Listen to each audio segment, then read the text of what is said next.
Francesco is the founder of LotArt.com. He's a seasoned art collector with over 12 years experience in fine art asset management. So Francesco, can you start by telling us a bit about LotArt and what the platform does?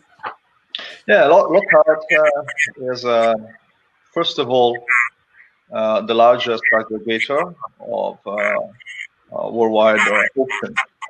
So we put together auction houses from all over the globe. I have personally vetted them, meaning I check the quality of the lots. And that's why I do not charge any auction house to list their catalogs on LotArt. For this reason, that I want to choose them personally in order to guarantee for collectors that are browsing art and luxury assets on LotArt that they can find the right quality at the right price. So the first objective of LotArt is to allow collectors or art investors to have a complete, as much as possible, picture of what is offered globally in the art market, and compare prices, compare both the choice upcoming. We cover 1.5 months front, and also compare with the past sales, so historical sales. It works, and I'm a collector myself. I developed it for these reasons, because I didn't want to be like a small fish with a big pound in the stock exchange or forex trade, where I couldn't control, let's say, the macroeconomic factors influencing the ups and downs of the market, as I was ending up losing. And I said, well, let's invest in something concrete, in assets that, beside financial added value, can give me positive feeling, ownership, pleasures, and a feeling of aesthetic beauty around my house. So my house is cool. And literally in the year, I got to collect big artworks to the smaller, so but also antique rings, because they're easier to keep when the walls are full. So yeah, LotArt was born from a need. Collectors like me, eclectic collectors, to check the best deals. And it's not humanly possible to make searches, even of one artist. But can you imagine when you search for 50, 100 artists? I can imagine like professional dealers or very eclectic big collectors. They don't only collect one thing, but they have many artists and many luxury assets that they wanted to check, to find the right model, to find the right piece. And it's terrible when you see that maybe the artwork that you're looking for years has been auctions 3 days before, you didn't know, you missed it. And maybe the price was low because, you take to buyers to increase the price in auction, but if one is the only one, you can get it very well. And and then I thought, well, let's try to set up a tool, an online platform, to really control the market, or don't lose any more deals in the future. And that is the search engine. So the technological part of LotArt. If you open the website, you will see list of auctions. So we're structured with highlights, with selected lots, based on quality price ratio. Then we also have a section for luxury lots, but when they are more expensive, like above $40,000. And a new section with a buy now. So this is something that I developed during COVID to answer also the requests of artists and galleries to show their catalogs. So it is a buy now. It's not an auction. The artworks that you can buy directly. And the good thing is, when an artist sells directly, the provenance is good. There's no doubts about it. You can also get a good price. So the idea of the website is to allow collectors to become investors looking at the financial side of art. So just still buy what you like. I mean, I have some clients that they just tell me, okay, I have 200,000 euros, optimize my budget, and I propose them diversify between luxury assets such as fine wines or watches, jewelry, and art. And art goes from old masters, modern art, contemporary art. Every segment of art has a different risk and volatility involved.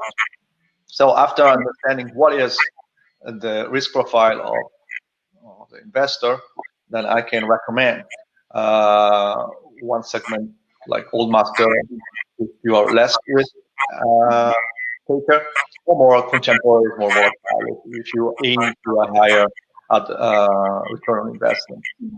But if you have in mind something really specific, then you can just search it or tell me I want this, and I screen the market to find it at a price which is liquid. So the difference between collecting and investing in art is looking at the liquidity of the asset. So you can still buy what you like, but watch out the price, because there are huge price gaps in between the primary and the secondary market, and between one region of the world and another. Even if now everything is online, I can still say that purchase, especially in auctions, are driven still by local communities, by local buyers, and local buyers have different tastes. So, for example, what can reach a very high price in London might be neglected in North Dakota, or so controlling the market, I can say, okay, let's buy this here because the price is lower than the average sales price in the last 5 years. Therefore, I can assure you the liquidity rates will be high, meaning you can resell your artwork if you want next 2-3 months and still get back your money. Paying attention and where you sell it. Because we have big data. That's what makes the difference. Because I can analyze geographically where an artist is sold at a higher price and where it's low. For example, what you see behind, they are 18th century neoclassical etchings, so views of Rome from Giovanni Battista. They are sold worldwide, but there are huge price difference between, for example, Vienna, where I sell sometimes part of my collection, and there are very cluster of collectors which are willing to pay high prices, and maybe a small auction house in the US where the seller doesn't know exactly what it is, and I can pay it a fraction of the price that I resell in Vienna. Not mentioning the difference between what I can buy at auction and the price of this in a gallery. That's like multiples. So where you buy and what price makes a really big difference in the liquidity of the assets. And when an asset is reasonably liquid, then it becomes an investment. And that's what I focus my platform on: art investment, allowing collectors to check the liquidity of their artworks before they buy. So I won't tell you buy this because the price will grow. I tell you buy this because now at the moment you buy, if it's a good deal, you can already make a margin reselling it somewhere else. Mm.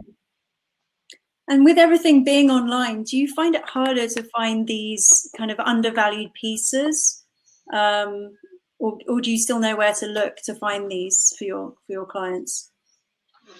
Well, there are two variables in the online market that allows you to make margins. One is geographic arbitrage, which is the thing that I just explained, and the other one is information asymmetries. So people selling without knowing exactly the real value of the assets. So you can leverage your expertise, on platform like Lothar. So if you are expert in Birkin bags, let's say, then you can check on Lothar and see where are sold. Of course, request a condition report to the auction house, request extra images, and then see if the price they sell it's lower than what you would buy at your vintage shop or in another auction. So you can compare prices between auctions, see in the sold section how much it was sold before, and then you say, okay, this is a good price. I can bid up to 6,000, let's say. But then you need to know the model. You need to know because the year it was made. So you need to be expert. So once you can leverage an expertise, you can really find good deals. So what we do, we have a pool of experts in art, and that I can reach, and I say, okay, I need an old master, School of Prague, blah blah. I found this. What do you think? And then they tell me, oh, maybe is a circle of Ings. So also, in old masters, you can make big money difference when something is sold as school of, but in reality is a circle of or a real like name, and then the price increases 3-4 times. Yeah. But you can do it with anything from mole etching. So in this, you can buy for like 1,000 euros, at auction. But because in the gallery they go 2, 3, 4, 5,000. You can do it in paintings of 500,000. Like when I go to TEFAT every year, so the fine art fair in Maastricht, you have like best galleries from all over the world, and I can see pieces which have been bought at auction because I monitor them every day, and I see like the huge price difference, the margin that it can add. So buying, for example, through art investment advisor of Lothar can allow you to save like 60% of the price. And when you buy something for 300,000, it means that you're paying 300 instead of 900. So there is a house. You can buy a house with a saving. So that you understand the magnitude here. Or you can go on holiday with a saving. If you pay 1,000 instead of 3,000, you save for 2,000. So depending on the pocket of the collector, but there is always a big saving when you know what you're buying. So expertise is the key to leverage a platforms like Lothar. Yeah. And the good news is there's really no entry level in some way to art collecting. So if you can pick up, pieces for 1,000 euros, it is quite an accessible thing to be involved with. It's not just about the old masters, is it? No, everything. I mean, I said, on Lothar, we have fine art, collectibles, luxury collectibles. So you can find anything from 500 euros to 3-5 millions, because we control the art market. So you have big auction houses selling for like Picasso's. You have the small auction houses selling smaller artists, or artists which are unknown for them, but which might have a larger value somewhere else. Yeah. So that's geographic heritage and information asymmetries. When the seller, so the small auction houses that make up the backbone of the art market, there are thousands. So there are not only Christie's and Sotheby's. There are thousands of auction houses. We monitor about 3,000 of them. As I said, because I select them, I don't let anyone to be on my platform for a reason of quality. But these small auction houses do not have, like Christie's or Sotheby's, the knowledge of every sector. So maybe they specialize in old masters, or they specialize in antique glasses, and then they sell everything. And sometimes, in order not to have problems, they just drop it at a small price and let the market decide. And of course, it happened to me that sometimes I see lots starting $100 when I know that it's a rare piece, that it's valued $8,000. But when it's me plus another one knowing the same, then the price. Obviously, that's the market rule. But yeah, I can say that before COVID, online was less used. So people used to go more to the local auction house, and geographic arbitrage was much higher. Now, I mean, it's a good thing that there are more people online. So also more people on my website. We got 58 with about 350,000 users last month. But then, of course, that reduces the geographic arbitrage, because anyone, like somebody from London, can see what's sold on Berlin. He could see it also before, but he didn't do it. So there is more knowledge now about the opportunity to find deals online, which is good for platforms like Lotard, because it means more users. But also for the older users, it gets more difficult to leverage geographically. You can still leverage your expertise. That's always, because not everyone can detect if an old master is something or another, or they can detect, for example, is the watch is a very, very rare piece. Yeah. Everyone maybe knows Rolex, but there are like thousands of other brands which for collectors may be very, very valuable. And if you can buy the auction at a fraction of their price, and then put it back on sale in a shop.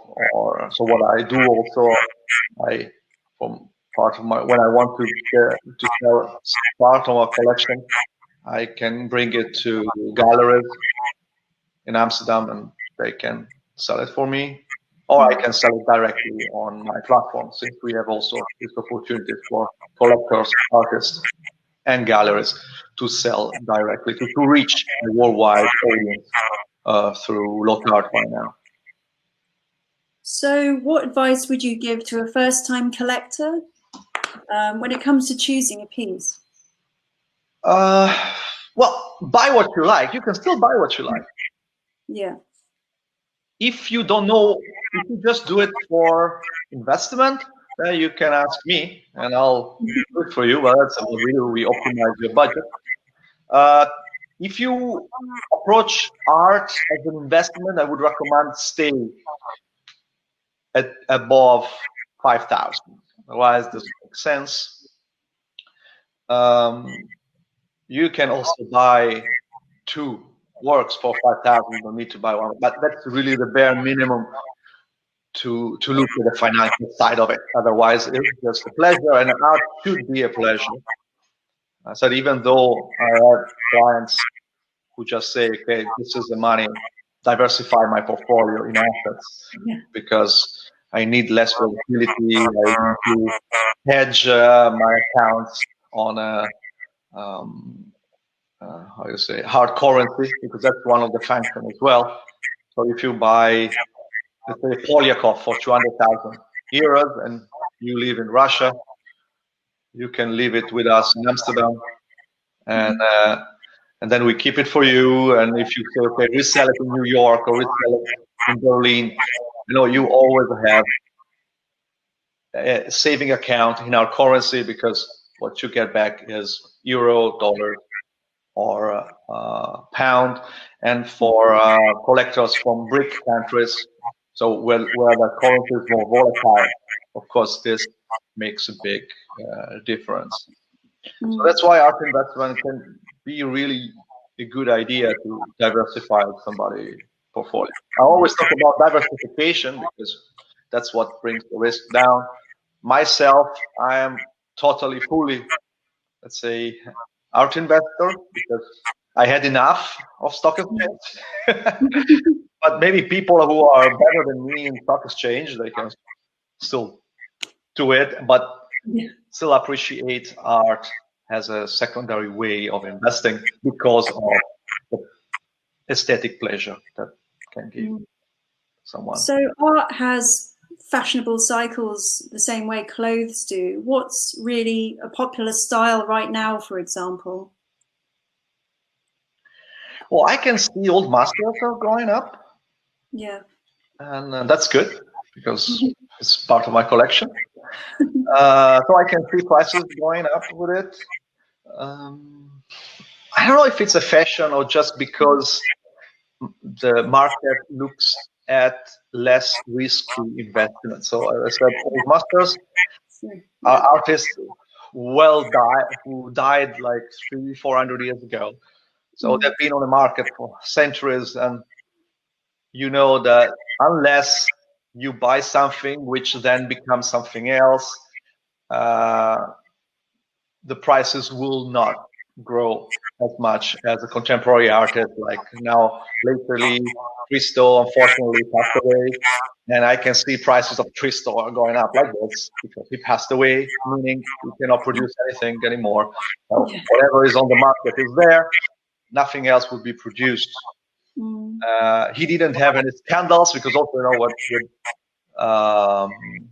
contemporary artists, they're living, they can become crazy, do something strange, then people don't like them anymore because of something they did, or they can do like the Dali, not signing empty papers when they are 80 plus because the mistress puts the there in front of them.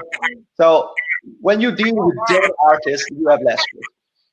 And when they are dead for 400 years, it's even less. Of course, I'm talking about artworks which are proved to be authentic, and they have a good provenance, so they're not looted, because you end up with a looted thing, then it's an issue.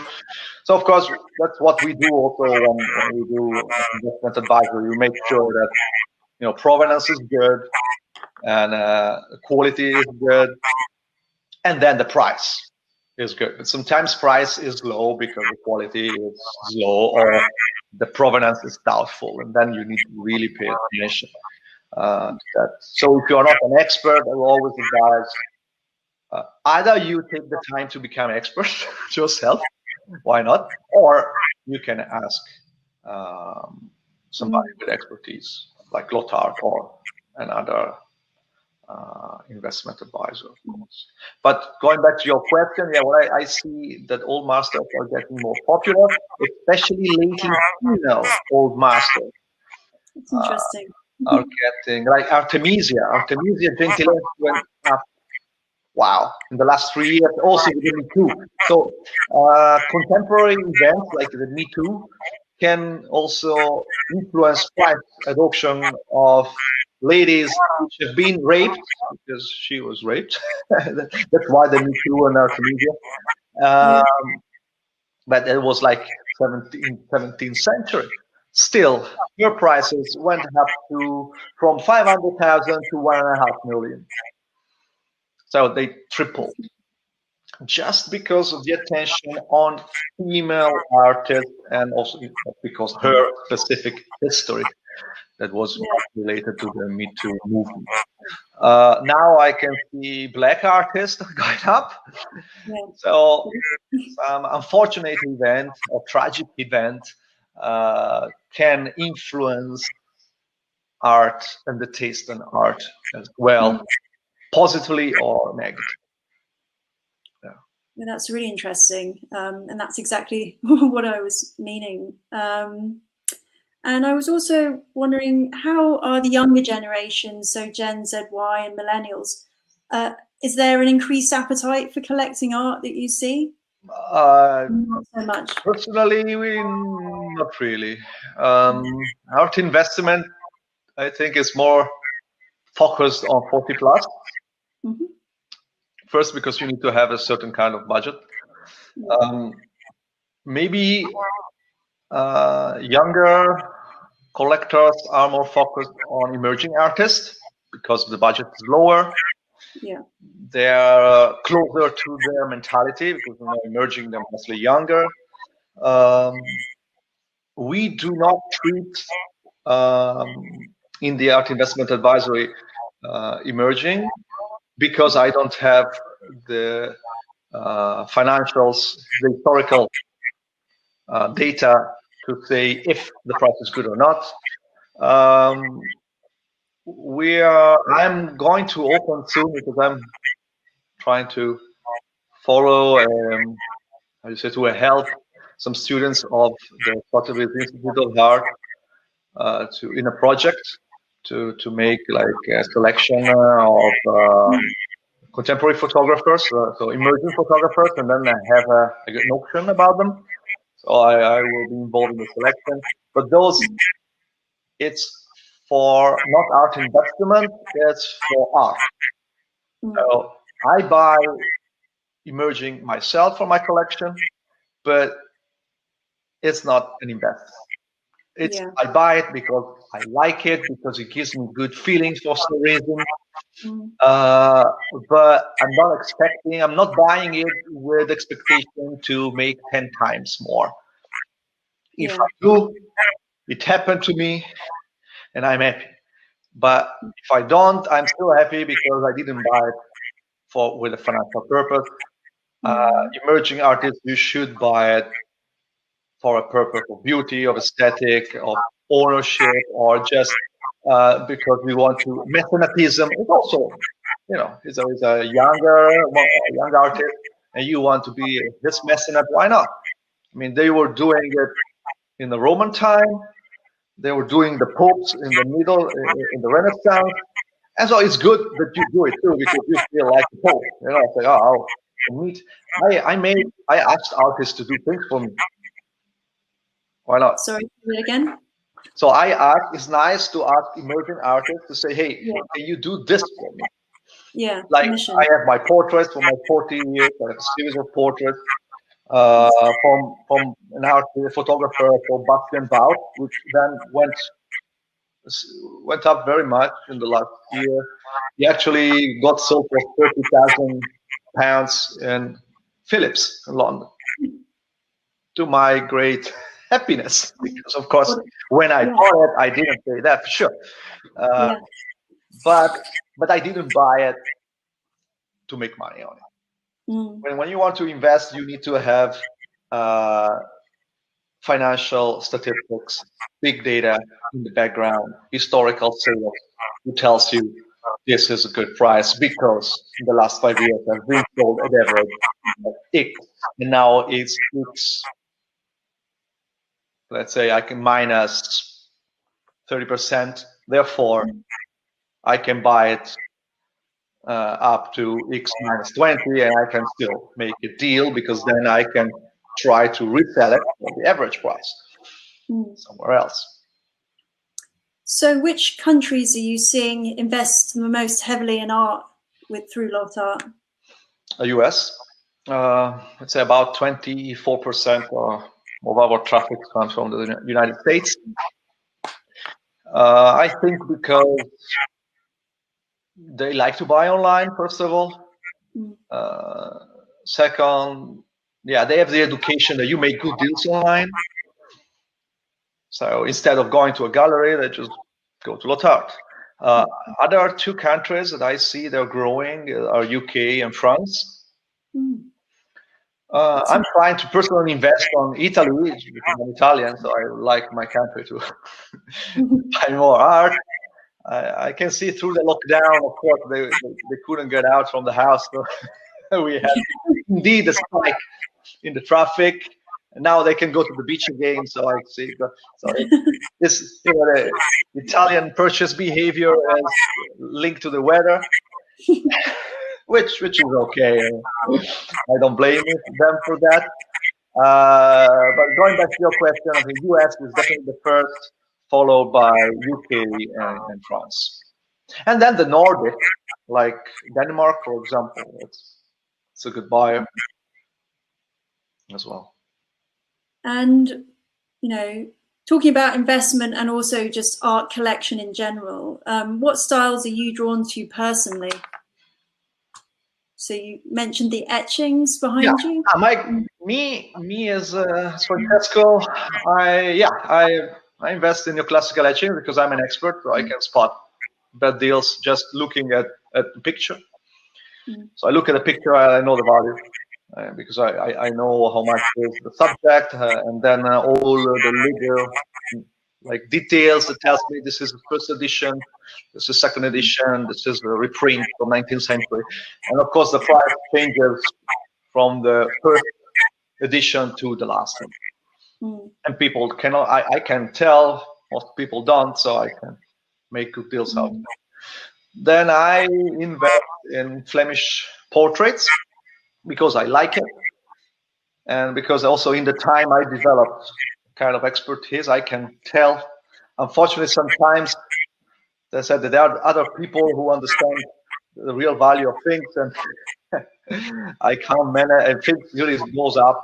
Like I had 3 weeks ago a case in Spain, a small auction house, and there was an old master, 16th century, Lucrezia, killing herself, which is a very interesting subject because it's a naked, so you have like a naked upper body, it's dramatic but sensual at the same time, and it was very well done, and I understood that the hand who made it was more valuable than what they created.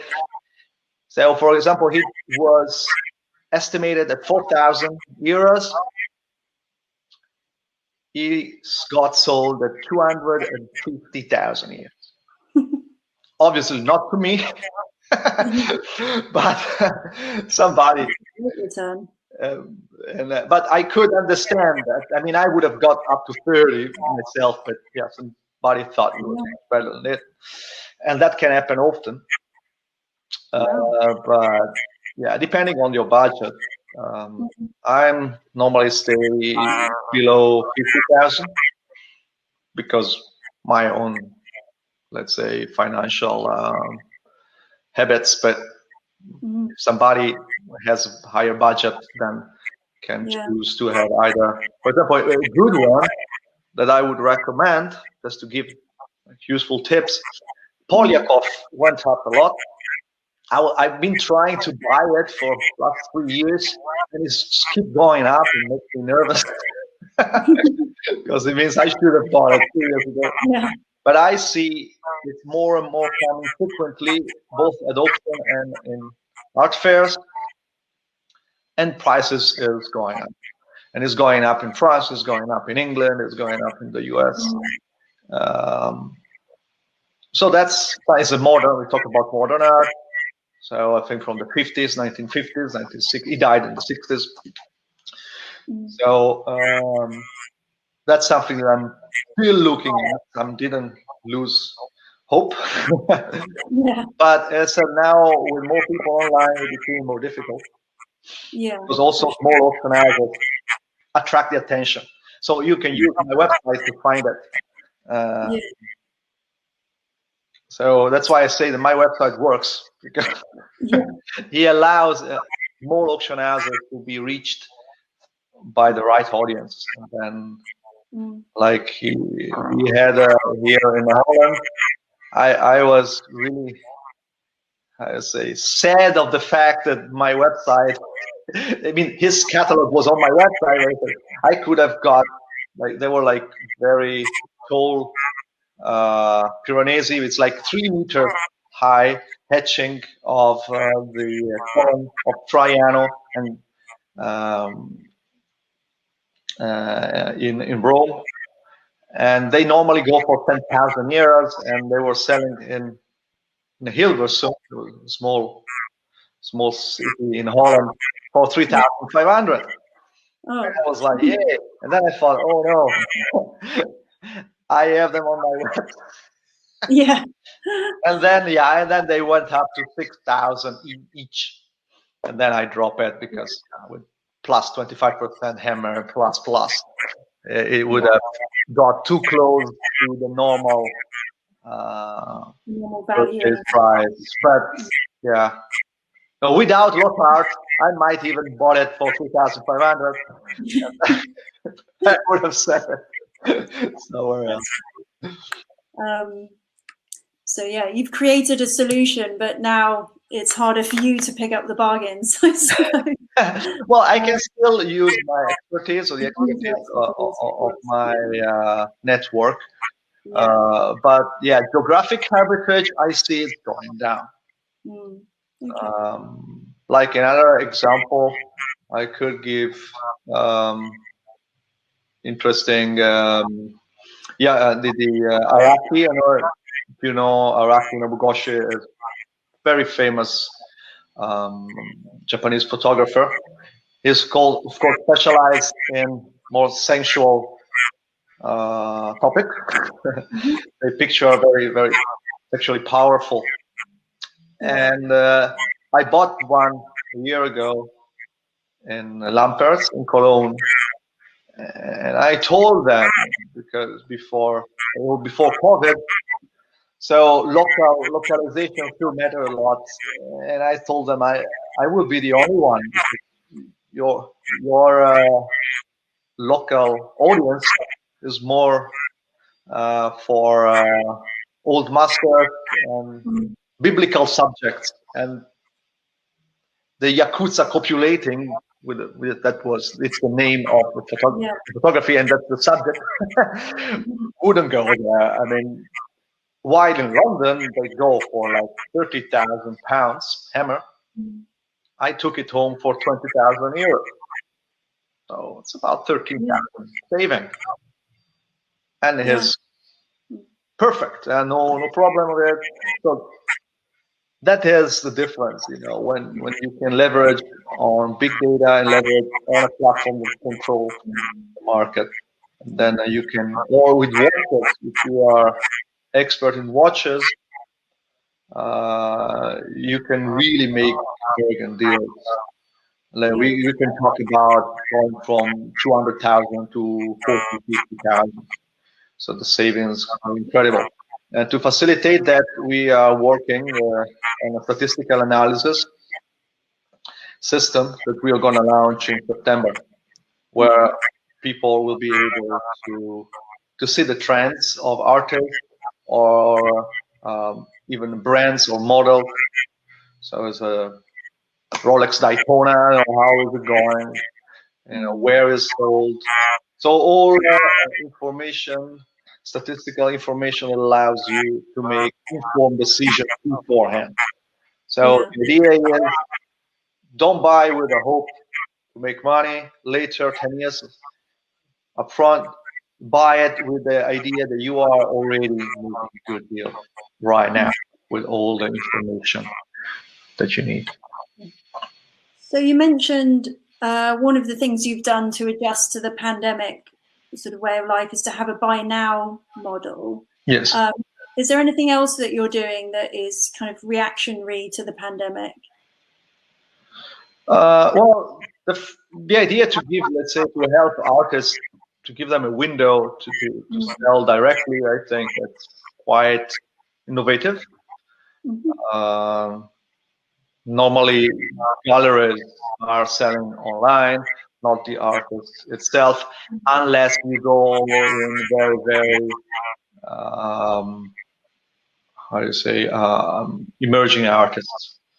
They have like platforms like Patti where they can sell directly, but these are not investments. So with the artists I have are those which have been already an option before. So I have like a curriculum of 10, 20 years. And this is something new that I'm happy to bring in because it's good for them. So it's an extra window for them to sell, and is a chance for the collectors to get really fresh artwork directly from the maker. It's good for galleries themselves. They can open, they can do vernissage, they can operate normally. So it's a chance also for them to sell worldwide. And also collectors who have like wide collection, and each collector every year wants to sell something in order to buy something else. So it's good that I think now that you cannot go out and sell at fairs like this, to have a online window like Lothar that can reach like 350,000 users monthly, both in US and Europe. It can be a very effective tool to sell and to buy. Yeah. Other things, yeah, of course, what we are doing, especially for the COVID, we reduced our prices for auction houses who wants to feature their catalogs. Of course, I said listing is free because I invite them or I approve their request to be it, so it's free. But if they want to be on the blog or to be on our social media or to be in our newsletter, of course, they need to pay a fee, and we are reduced that for COVID. But I can tell you that small auction houses at least, they increased their turnover during COVID because of online. Because before they didn't know the potential of online business, they stayed focused on their local audience. And now, because they had to, they discovered that actually having thousands of buyers worldwide, that would obviously and logically increase the sale price and therefore their revenue. Meaning less unsold, higher hammer prices. So small auction houses, from the reaction that I get, they are actually increased their turnover during COVID instead of losing. Who have problems, unfortunately, are galleries. That's why we are trying to work with them to find new solutions. That's perfect. Thank you so much, Francesco. It's a real pleasure to hear about the art investment market today. I'm just going to check that I think we've answered all the questions. So with that, I just say thank you so much, and I'll speak to you soon. No, thank you very much. Thank you, Francesco. Fascinating. Thank you. Bye-bye.